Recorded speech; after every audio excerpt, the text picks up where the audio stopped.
വിശുദ്ധ പൗലോസ്ലീഹ ഫിലിപ്പിയർക്ക് എഴുതിയ ലേഖനം 2-ാം അധ്യായം 12 മുതൽ 16 വരെയുള്ള വാക്യങ്ങൾ. എൻ്റെ പ്രിയപ്പെട്ടവരെ, നിങ്ങൾ എപ്പോഴും അനുസരണയോടെ വർത്തിച്ചിട്ടുള്ളതുപോലെ എൻ്റെ സാന്നിധ്യത്തിൽ മാത്രമല്ല, ഞാൻ അകന്നിരിക്കുന്ന ഈ സമയത്തും പൂർവാധികം ഭയത്തോടും വിറയലോടും കൂടെ നിങ്ങളുടെ സ്വന്തം രക്ഷയ്ക്കു വേണ്ടി അധ്വാനിക്കുവിൻ. എന്തെന്നാൽ തൻ്റെ അഭീഷ്ടമനുസരിച്ച് ഇച്ഛിക്കാനും പ്രവർത്തിക്കുവാനും നിങ്ങളെ ഉത്തേജിപ്പിക്കുന്നത് ദൈവമാണ്. എല്ലാ കാര്യങ്ങളും മുറുമുറുപ്പും തർക്കവും കൂടാതെ ചെയ്യുവിൻ.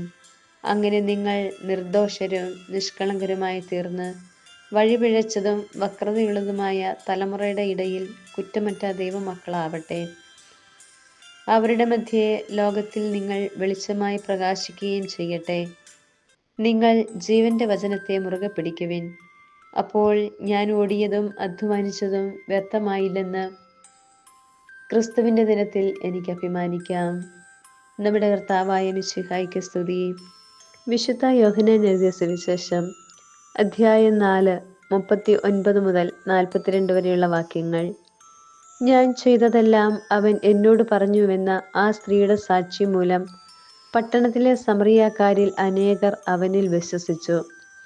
ആ സമറിയാക്കാർ അവൻ്റെ അടുത്ത് വന്ന് തങ്ങളോടൊത്ത് വസിക്കണമെന്ന് അവനോട് അപേക്ഷിക്കുകയും അവൻ 2 ദിവസം അവിടെ താമസിക്കുകയും ചെയ്തു. അവൻ്റെ വചനം ശ്രവിച്ച മറ്റു പലരും അവനിൽ വിശ്വസിച്ചു.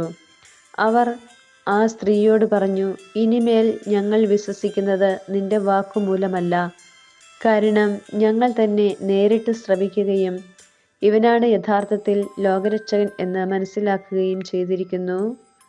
നമ്മുടെ കർത്താവായ മിശിഹായ്ക്ക് സ്തുതി.